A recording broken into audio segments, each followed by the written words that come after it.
Hello everyone, welcome back to my channel. This is Archie Jen here, and in this video we are going to talk about class 7 science chapter number 1, that is nutrition in plants. Okay, so let's start the video. First of all, let's recall what are nutrients. Carbohydrates, fats, protein, vitamins and mineral. ये सब क्या है?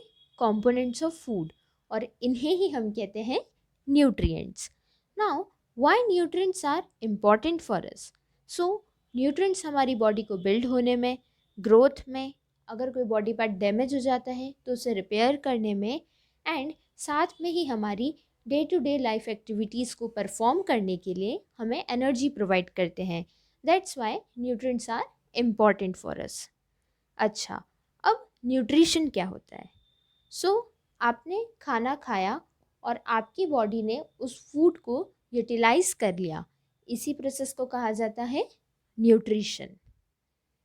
अब nutrition का ऐसा mode जिसमें organism खुद अपना फूड प्रिपेयर करते हैं सिंपल सब्सटेंसेस की हेल्प से, उस न्यूट्रिशन के मोड को हम कहते हैं autotrophic nutrition. Here auto means self and trophos means nourishment. मतलब जब ऑर्गेनिजम्स खुद अपना फूड प्रिपेयर करते हैं सिंपल सब्सटेंसेस की हेल्प से, ऐसे न्यूट्रिशन के मोड को हम कहते हैं ऑटोट्रॉपिक न्यूट्रिशन. एंड प्लांट्स अपना फूड खुद प्रिपेयर करते हैं. That's why they are known as autotrophs. इसके अलावा एनिमल्स और भी कई सारे ऑर्गेनिजम्स रहते हैं जो प्लांट के प्रिपेयर्ड फूड पे डिपेंडेंट रहते हैं. So they are known as what? Heterotrophs. Here heteros means other, मतलब जो अपने फूड के लिए दूसरों पे डिपेंडेंट रहते हैं. अब हमारे माइंड में एक क्वेश्चन आया होगा कि प्लांट्स की फूड फैक्ट्रीज कहाँ पर लोकेटेड है? क्या प्लांट्स के सभी पार्ट्स में फूड प्रिपेयर होता है या सिर्फ कुछ पार्ट्स में ही प्रिपेयर होता है? अच्छा, अब उन्हें रॉ मटेरियल्स कैसे मिलता है उनके सराउंडिंग्स से, एंड वो सब रॉ मटेरियल उनकी फूड फैक्ट्री तक कैसे ट्रांसपोर्ट होता है? तो चलिए नेक्स्ट स्लाइड में देखते हैं. Photosynthesis, food making process in plants. Leaves जो रहती है वो होती है प्लांट्स की फूड फैक्ट्रीज. दैट्स वाई सभी रॉ मटेरियल का लीव तक पहुंचना इम्पॉर्टेंट होता है. वाटर और मिनरल्स जो सॉइल में प्रेजेंट रहते हैं उन्हें रूट्स एब्जॉर्ब कर लेती हैं और लीव्स तक ट्रांसपोर्ट करती हैं. इसके अलावा कार्बन डाइऑक्साइड जो एयर में प्रेजेंट है उन्हें लीव्स कैसे लेती हैं? लीव्स के ऊपर कुछ टाइनी पोर्स प्रेजेंट रहते हैं जिन्हें हम कहते हैं स्टोमेटा. आप डायग्राम में भी देख सकते हैं. ये सेंटर पार्ट जो है वो है स्टोमेटा एंड ये किससे सराउंडेड रहते हैं? गार्ड सेल्स से सराउंडेड रहते हैं. कार्बन डाइऑक्साइड लीव्स कैसे लेती है? इन पोर्स, मतलब स्टोमेटा की हेल्प से लीव्स कार्बन डाइऑक्साइड को लेती हैं. ओके, अब हम जब प्लांट्स में पानी डालते हैं तो वो वाटर लीव्स तक कैसे पहुंचता है? ये ट्रांसपोर्ट होता है वेसल्स के थ्रू.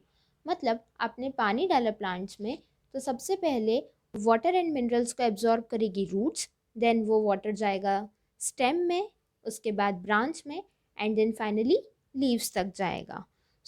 ये वैसा ही हो गया ना, जैसे कि एक पाइप में कैसे वाटर कंटिन्यूस फ्लो होता है, वैसे ही रूट्स से लेकर लीव्स तक वाटर ऐसे ही फ्लो होता है.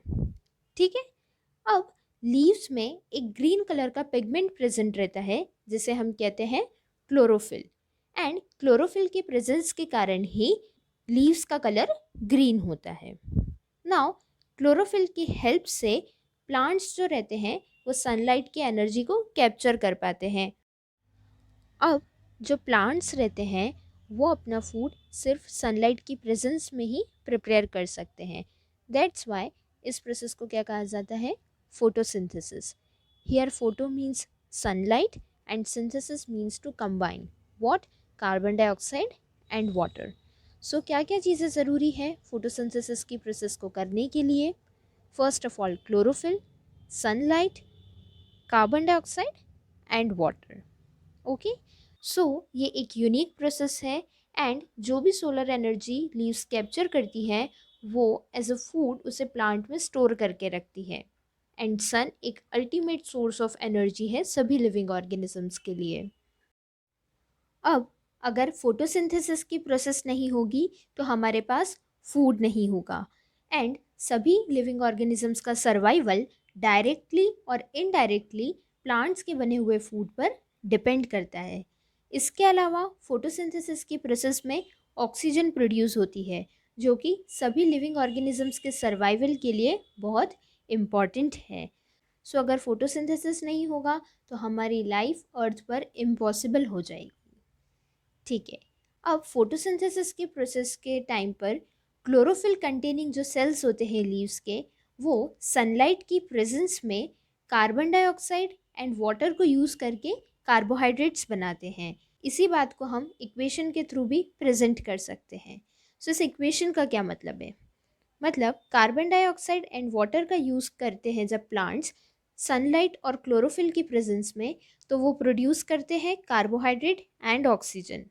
और फोटोसिंथेसिस की प्रोसेस के दौरान ऑक्सीजन रिलीज होती है, अभी हमने पढ़ा है ना। एंड लीव्स में जो स्टार्च की प्रेजेंस होती है वो इस बात को इंडिकेट करती है कि यस, फोटोसिंथेसिस की प्रोसेस अभी हो रही है। एंड स्टार्च भी एक कार्बोहाइड्रेट है। ओके, अब हमारी बुक में एक कैरेक्टर है बूजो, जिसकी क्वेरी है, मे बी ये क्वेश्चन आपके भी माइंड में आया हो। कुछ प्लांट्स की लीव्स रेड, वायलेट और ब्राउन कलर की भी होती है, तो क्या ऐसी लीव्स में भी फोटोसिंथेसिस की प्रोसेस होती है? तो चलिए इस क्वेश्चन का आंसर हम एक एक्टिविटी के थ्रू फाइंड आउट करते हैं। सो इस एक्टिविटी के लिए आपको क्या चाहिए? पहले 2 पॉटेड प्लांट्स लीजिए सेम टाइप के। देन एक प्लांट को आप ऐसी जगह पे रखिए जहाँ पे सनलाइट नहीं आती है, या फिर आप उसे ब्लैक बॉक्स में भी रख सकते हैं। 72 आवर्स के लिए डार्क प्लेस पे रखना है इसे। और दूसरे प्लांट को आप सनलाइट में रखिए। इसके बाद आप दोनों प्लांट्स की लीव्स को लीजिए और उस पर आयोडीन टेस्ट परफॉर्म कीजिए। ठीक है। देन जो प्लांट आपने डार्क प्लेस में रखा हुआ था उसे आप अब 3-4 दिन के लिए सनलाइट में रहने दीजिए। एंड देन वापस से उसके एक लीफ लीजिए और उस पर आयोडीन टेस्ट परफॉर्म कीजिए। आप क्या देखेंगे कि इसमें भी क्लोरोफिल प्रेजेंट है। ठीक है। एंड जो रेड, ब्राउन, वायलेट ऐसे दूसरे कलर के पिगमेंट्स रहते हैं वो इनके ग्रीन कलर को कवर अप कर लेते हैं, मतलब ढक देते हैं। सो फोटोसिंथेसिस की प्रोसेस ऐसी लीव्स में भी होती है। अच्छा, अब आप लोगों ने पॉन्ड्स और स्टैग्नेंट वाटर बॉडीज़, मतलब खराब वाटर बॉडीज़ में स्लाइमी और ग्रीन कलर के पैचेस देखे होंगे। सो वो क्या होते हैं? ये भी एक टाइप के ऑर्गेनिजम्स रहते हैं जिन्हें हम कहते हैं एल्गी। आप ये बता सकते हैं कि एल्गी ग्रीन क्यों होती है कलर में? इसलिए क्योंकि उसमें क्लोरोफिल प्रेजेंट रहता है। सो एल्गी भी अपना फूड खुद प्रिपेयर कर सकती है फोटोसिंथेसिस की प्रोसेस के थ्रू। चलिए, अब हमारा नेक्स्ट टॉपिक है सेल्स। आप लोगों ने देखा होगा जो बिल्डिंग्स होती है वो ब्रिक्स से मिलकर बनती है। वैसे ही जो लिविंग ऑर्गेनिज्म की बॉडी रहती है वो छोटे छोटे सेल्स से मिलकर बनी हुई होती है। ये जो सेल्स होते हैं ये माइक्रोस्कोप के थ्रू ही देखे जा सकते हैं। एंड कुछ ऑर्गेनिजम्स जो रहते हैं वो सिर्फ सिंगल सेल से, यानी कि सिर्फ एक ही सेल से बने हुए होते हैं। सेल्स जो रहते हैं ये एक थिन आउटर बाउंड्री से कवर्ड रहते हैं जो कहलाते हैं सेल मेम्ब्रेन। आप डायग्राम में देख सकते हैं। ठीक है। एंड जो ज़्यादातर सेल्स होते हैं उसमें centrally located spherical structure present होते हैं जो कहलाते हैं न्यूक्लियस। एंड ये जो न्यूक्लियस रहता है ये भी एक जेली लाइक सब्सटेंस से सराउंडेड रहता है जो कहलाता है cytoplasm. Now our next topic is synthesis of plant food other than carbohydrates. अभी हमने थोड़ी देर पहले पढ़ा था कि प्लांट्स फोटोसिंथेसिस के प्रोसेस के दौरान कार्बोहाइड्रेट्स प्रिपेयर करते हैं। सो कार्बोहाइड्रेट किन सब चीज़ों से मिलकर बना है? वो बना है कार्बन, हाइड्रोजन एंड ऑक्सीजन से मिलकर। एंड यही सारे कंपोनेंट्स दूसरी चीज़ें बनाने में भी हेल्प करते हैं, जैसे कि प्रोटीन्स एंड फैट्स। बट जो प्रोटीन होता है वो एक नाइट्रोजीनियस सब्सटेंस है, मतलब इसके अंदर नाइट्रोजन है। सो प्लांट्स को नाइट्रोजन कैसे मिलता है? आपको पता है हमारे एटमॉस्फेयर में नाइट्रोजन गैस 78% प्रेजेंट है, लेकिन प्लांट्स इसको डायरेक्टली एब्जॉर्ब नहीं कर सकते। तो फिर प्लांट्स को नाइट्रोजन कैसे मिलता है? तो चलिए आगे बढ़ते हैं। सॉइल में ऐसे कुछ बैक्टीरियाज प्रेजेंट रहते हैं जो नाइट्रोजन गैस को यूजेबल फॉर्म में कन्वर्ट कर देते हैं, मतलब ऐसे फॉर्म में जिन्हें प्लांट्स इजीली एब्जॉर्ब कर सकें एंड देन उसे सॉइल में रिलीज़ करते हैं। जब हम प्लांट्स में पानी डालते हैं तो ये वाटर के साथ ही इसको एब्जॉर्ब कर लेते हैं। इसके अलावा आपने ये देखा भी होगा कि फार्मर्स जो रहते हैं वो फर्टिलाइज़र्स ऐड करते हैं अपनी सॉइल में, और इन फर्टिलाइज़र्स में नाइट्रोजन काफ़ी अच्छे अमाउंट में प्रेजेंट रहता है। इस तरीके से प्लांट्स अपनी नाइट्रोजन की रिक्वायरमेंट को फुलफ़िल करते हैं और अदर फूड कंपोनेंट्स प्रिपेयर करते हैं like proteins and vitamins. Okay, अब हमारा नेक्स्ट टॉपिक है other modes of nutrition in plants. सभी प्लांट्स में क्लोरोफिल प्रेजेंट नहीं होता, और अगर क्लोरोफिल प्रेजेंट नहीं है तो फोटोसिंथेसिस की प्रोसेस नहीं हो सकती, मतलब ये प्लांट्स अपना फूड खुद प्रिपेयर नहीं कर सकते। तो फिर ये कैसे सरवाइव करते हैं? इन्हें कहाँ से न्यूट्रिशन मिलता है? जैसे कि हम ह्यूमंस और एनिमल्स प्लांट्स के बने हुए फूड पर डिपेंडेंट रहते हैं, वैसे ही ये प्लांट्स भी दूसरे प्लांट्स पर डिपेंडेंट रहते हैं अपने फूड के लिए। ये यूज़ करते हैं हेटरोट्रॉफिक मोड ऑफ न्यूट्रिशन। क्या आपने कभी ऐसे येलो वायरी ब्रांच स्ट्रक्चर देखे हैं स्टेम्स और ट्री ब्रांचेस पे, जैसे कि आप इस फोटोग्राफ में देख पा रहे हैं? ये एक तरीके का प्लांट है जिसका नाम है कस्क्यूटा। इसे अमार्बल भी कहा जाता है। इस प्लांट में क्लोरोफिल नहीं है, तो फिर ये खाना कैसे लेते हैं?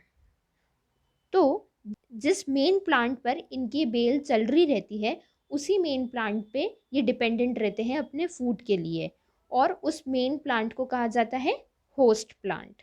ओके, एंड कस्क्यूटा को पैरासाइट कहा जाता है बिकॉज ये होस्ट प्लांट के न्यूट्रिएंट्स को डिप्रीव कर देते हैं। मतलब जब ये होस्ट प्लांट से खाना लेते हैं तो ये उनके न्यूट्रिएंट्स को कम कर देते हैं, दैट्स वाई ये पैरासाइट कहलाते हैं। अच्छा, आप लोगों ने कभी ऐसे प्लांट के बारे में सुना है जो इंसेक्ट्स खा जाता हो? ऐसे टाइप के प्लांट्स होते हैं जो इंसेक्ट्स को ट्रैप कर लेते हैं एंड देन उन्हें डाइजेस्ट कर लेते हैं, एंड ये ग्रीन और भी कई कलर के हो सकते हैं। अच्छा, अब हम इस पिक्चर में देख सकते हैं कि प्लांट कैसे पिक्चर शेप का है, मतलब जग लाइक स्ट्रक्चर है इसका। एक इंटरेस्टिंग बात, ये जो प्लांट है इसकी लीव्स ही मॉडिफाइड होकर ऐसी पिक्चर जैसा शेप ले लेती है, एंड ये जो लीफ का ऊपर का पार्ट रहता है ये एज अ लीड वर्क करता है। जैसे कि जब इंसेक्ट को ट्रैप करना रहता है तब ये लीड ओपन रहती है, और जैसे कोई इंसेक्ट ट्रैप हो जाता है देन ये लीड क्लोज हो जाती है। ठीक है, अंदर अब पिक्चर के अंदर हेयर्स प्रेजेंट रहते हैं जो कि डाउनवर्ड डायरेक्शन में रहते हैं। जैसे ही कोई इंसेक्ट पिक्चर के अंदर आता है तो वो उन हेयर्स में इंटेंगल्ड हो जाता है, मतलब फंस जाता है, और पिक्चर के अंदर कुछ डाइजेस्टिव जूसेस प्रेजेंट रहते हैं जो कि इंसेक्ट को डाइजेस्ट कर लेते हैं और उनके न्यूट्रिएंट्स को एब्जॉर्ब कर लेते हैं। ऐसे ही इंसेक्ट ईटिंग प्लांट्स को हम क्या कहते हैं? Insectivorous plants. ओके, अब हमारा नेक्स्ट टॉपिक है सेप्रोट्रॉप्स। आप लोगों ने मार्केट में मशरूम तो सेल होते हुए देखे ही होंगे। क्या इसके अलावा आपने अम्ब्रेला लाइक फ्लफ़ी पैचेस देखे हैं जो जनरली रेनी सीजन में होते हैं मॉइस्ट सॉइल या फिर ख़राब हो रही लकड़ियों पर? ऐसे टाइप के जो ऑर्गेनिजम्स रहते हैं उन्हें उनका न्यूट्रिशन कहाँ से मिलता है? वो कौन सा मोड ऑफ न्यूट्रिशन यूज़ करते हैं? चलिए ये फाइंड आउट करते हैं हमारी नेक्स्ट एक्टिविटी के थ्रू। ओके, इस एक्टिविटी के लिए हमें क्या चाहिए? सबसे पहले एक ब्रेड का पीस जिसे आप पानी से गीला कर दें और उसे 2 से 3 दिन के लिए मॉइस्ट वार्म प्लेस पर रख दीजिए। फिर उस पर आपको फ्लफ़ी पैचेस दिखना स्टार्ट होंगे, एंड जब आप माइक्रोस्कोप या फिर मैग्नीफाइंग ग्लास से इन पैचेस को देखेंगे तो ये कॉटन की थ्रेड की तरह दिखेंगे आपको पूरी ब्रेड पर। ये ऑर्गेनिजम्स कहलाते हैं fungi and they use different mode of nutrition. अभी हमने हमारी एक्टिविटी में पढ़ा कि ये ब्रेड पर ग्रो कर रहे हैं, तो इसका मतलब ये अभी ब्रेड से न्यूट्रिएंट्स एब्जॉर्ब करेंगे, एंड ऐसा मोड ऑफ न्यूट्रिशन जिसमें organisms dead and decaying matter से न्यूट्रिएंट्स लेते हैं, उस मोड ऑफ न्यूट्रिशन को कहा जाता है सेप्रोट्रॉपिक न्यूट्रिशन, एंड उन ऑर्गेनिजम्स को कहा जाता है saprotrophs. Fungi pickle, leather, clothes और ऐसे कई सारे आर्टिकल्स पर हो जाती है जो ज़्यादा लंबे समय तक हॉट एंड ह्यूमिड वेदर में रह जाते हैं, एंड रेनी सीजन में तो ये स्पेशली ज़्यादा चीज़ें स्पॉइल करती हैं। अब ये जो फंगल स्पोर्स रहते हैं ये एयर में जनरली प्रेजेंट रहते हैं, और इन्हें जब भी वेट और वार्म सरफेस मिलता है तो ये उस पर लैंड करते हैं एंड वहीं पर ग्रो होना स्टार्ट हो जाते हैं। अब कुछ ऑर्गेनिजम्स साथ में रहते हैं और अपना शेल्टर और न्यूट्रिएंट दोनों एक दूसरे से शेयर करते हैं। सो इस रिलेशनशिप को कहा जाता है सिम्बायोसिस रिलेशनशिप। फॉर एग्जाम्पल, काफ़ी सारी फंगीज जो रहती है वो प्लांट की रूट्स में रहती है, एंड जो प्लांट्स रहते हैं वो न्यूट्रिएंट्स देते हैं फंगस को, एंड रिटर्न में फंगस उन्हें वाटर और अदर न्यूट्रिएंट्स देती है। Now we are having one more example of symbiosis relationship. Lichens नाम का जो ऑर्गेनिज्म रहता है उसमें एक क्लोरोफिल कंटेनिंग पार्टनर होता है जो कि है एल्गा। एल्गा एंड फंगस दोनों साथ में रहते हैं। जो फंगस रहता है वो शेल्टर, वाटर एंड मिनरल्स देता है एल्गा को, एंड एल्गा रिटर्न में उन्हें फूड प्रिपेयर करके देता है। ओके, अब हमारा लास्ट टॉपिक है how nutrients are replenished in the soil. आप लोगों ने देखा और सुना होगा कि जो फार्मर्स रहते हैं वो मैन्योर एंड फर्टिलाइजर्स का यूज़ करते हैं अपनी फील्ड्स में। इसके अलावा गार्डनर्स भी अपने लॉन एंड प्लांट्स में इनका यूज़ करते हैं। इन सब चीज़ों की आखिर ज़रूरत क्यों है? हमने पढ़ा था कि जो प्लांट्स रहते हैं वो अपनी मिनरल एंड न्यूट्रिएंट्स की रिक्वायरमेंट को सॉइल में से एब्जॉर्ब करके फुलफ़िल करते हैं। इसका मतलब सॉइल में इनका अमाउंट कम हो रहा है। इसी को बैलेंस करने के लिए हमें सॉइल में फर्टिलाइजर्स एंड मैन्योर ऐड करने पड़ते हैं। फर्टिलाइज़र और मैन्योर में कौन कौन से न्यूट्रिएंट्स प्रेजेंट रहते हैं? इसके कुछ एग्जांपल्स हैं नाइट्रोजन, पोटेशियम एंड फास्फोरस। इसके अलावा भी कई सारे न्यूट्रिएंट्स उसमें प्रेजेंट रहते हैं। ये न्यूट्रिएंट्स को टाइम टू टाइम हमें सॉइल में ऐड करना ज़रूरी है क्योंकि ये हमारे प्लांट की मिनरल एंड न्यूट्रिएंट रिक्वायरमेंट को फुलफ़िल करते हैं, और अगर प्लांट की ये रिक्वायरमेंट फुलफ़िल हो रही है तो वो अच्छे से ग्रो करेगा और हेल्दी रहेगा।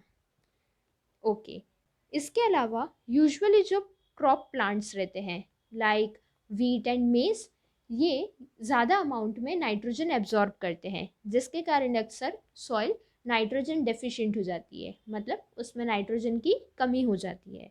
और हमने ये भी पढ़ा है कि प्लांट्स नाइट्रोजन गैस को ईजिली एब्जॉर्ब नहीं कर सकते हैं जैसे कि वो कार्बन डाइऑक्साइड गैस को कर पाते हैं। उसके लिए सॉइल में कुछ बैक्टीरिया प्रेजेंट रहते हैं, उसका नाम रहता है राइजोबियम, जो नाइट्रोजन गैस को सॉल्यूबल फॉर्म यानी कि ऐसे फॉर्म में कन्वर्ट करते हैं जिन्हें प्लांट्स इजीली एब्जॉर्ब कर सके।